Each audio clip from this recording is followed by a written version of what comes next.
Assalamualaikum warahmatullahi wabarakatuh. Hari ini kita akan belajar tentang sujud sahwi. Ya, sujud sahwi ini adalah sujud yang dilakukan ketika seseorang lupa.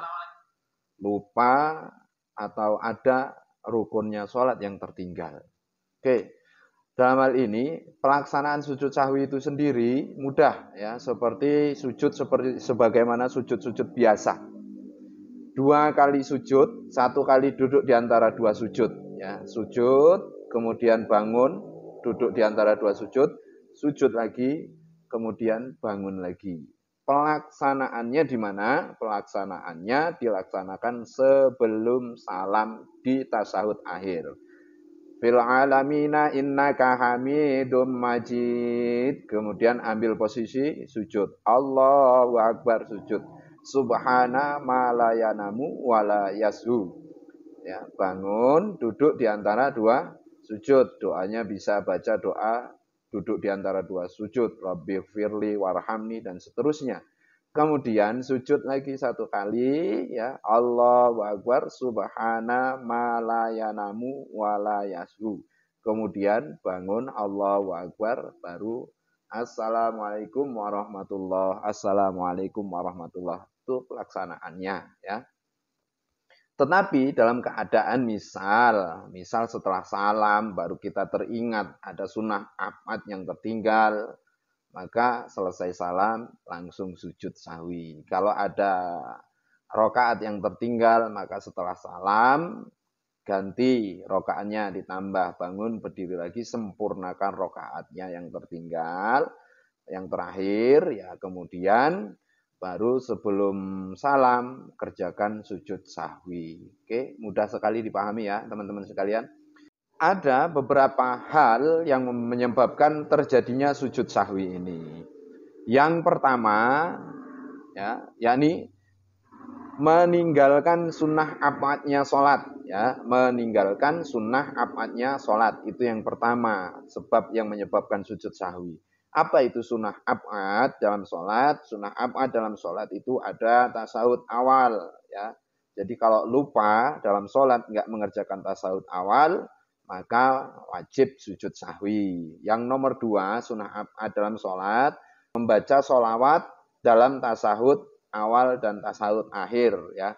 Membaca sholat kepada Nabi Muhammad ya. Allahumma sholli ala sayyidina Muhammad. Lupa enggak baca sholawat kepada Nabi Muhammad, maka di sini wajib sujud sahwi. Sunnah abad yang nomor 3 ada membaca sholawat kepada keluarga Nabi. Wa ala ali sayyidina Muhammad. Itu. Sunnah abad yang nomor 4 ada duduk di dalam tasawuf awal ya, duduk dalam tasawuf awal ini termasuk sunnah abad. Kalau ini tertinggal maka harus sujud sahwi. Yang nomor 5 kunut ya, meninggalkan kunut, tidak kunut maka harus sujud sahwi.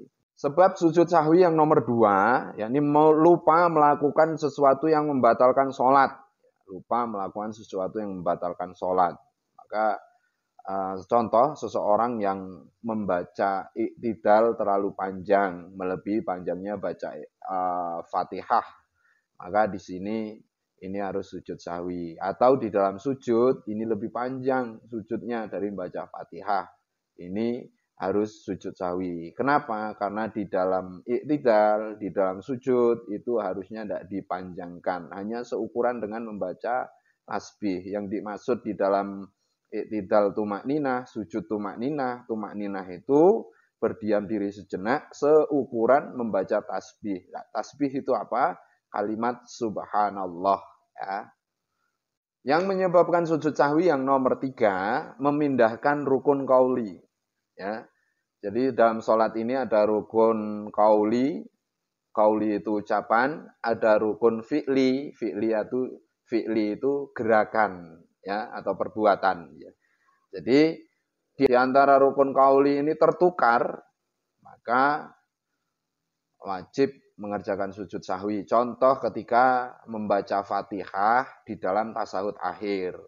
Lupa dalam tasawuf akhir baca Fatihah padahal harusnya membaca At-Tahiyatul tapi malah baca surat Al-Fatihah, atau sebaliknya dalam membaca Al-Fatihah harusnya baca Al-Fatihah malah baca tasahud akhir atau tasahud awal. Ini memindahkan rukun qauli. Yang menyebabkan sujud sahwi nomor 4, yakni ragu-ragu dalam mengerjakan sunnah ab'ad. Ya, sunnah ab'ad tadi sudah dijelaskan di awal. Ragu-ragu, sudah dikerjakan apa belum sunnah ab'ad ini, ya? Atau tertinggal atau enggak, ragu-ragu sehingganya lupa udah dikerjakan atau belum, ya maka di sini ya, mengganti dengan sujud sahwi.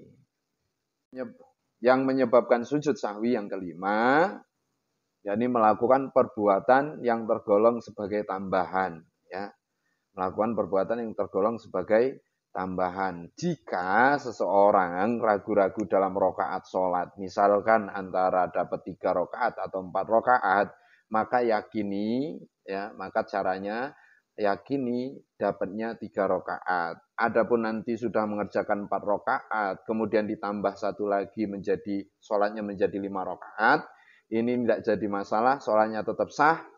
Rokaat 4 rokaatnya ini sempurna, 1 rokaat tambahan ini terhitung pahala. Jadi ketika ragu-ragu dalam dapat berapa rokaat, ini saya dapat rokaat 1 atau 2, atau mungkin 2 atau 3, atau mungkin 3 atau 4, maka pilihlah rokaat yang paling rendah.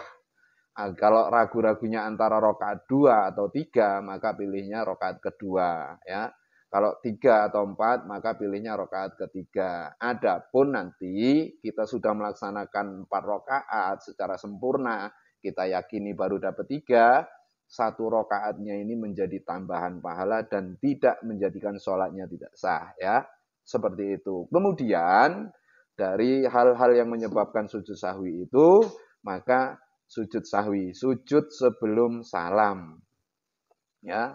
Ketika tasahud akhir fil alamina innaka hamidum majid, sebelum salam maka sujud, ya. Allahu akbar subhana ma la yanamu wala yashu. Kalau tidak bisa baca yang itu, cukup baca tasbih subhanallah, ya. Subhanallah, subhanallah, Allahu akbar, rabbighfirli warhamni sampai selesai. Sujud 1 kali lagi, ya. Subhanallah, subhanallah, atau baca doanya sujud sahwi, zikirnya sujud sahwi, subhana ma la yanamu wa la yasu. Kemudian bangun dan baru salam. Assalamualaikum warahmatullahi wabarakatuh. Assalamualaikum warahmatullahi wabarakatuh. Ya. Lalu bagaimana kalau sudah salam kita baru ingat bahwa kita baru kerjakan ini 3 rakaat. Sempurnakan misalkan sholatnya 4 rakaat, ya, sempurnakan menjadi 4, kemudian sebelum salam sujud sahwi, kemudian salam. Seperti itu. Terima kasih teman-teman sekalian. Ikuti kajian kami setiap malam minggu, terbuka untuk umum, siapapun boleh datang hadir di majelis kami, ya. Tempatnya di Masjid Uswatun Hasanah Pahayu Jaya, terbuka untuk umum dan gratis. Bonus kopi, bonus snack, dan bonus-bonus yang lainnya banyak, ya. Silakan bagi yang berminat dan mau sama-sama belajar. Sekian, wassalamualaikum warahmatullahi wabarakatuh.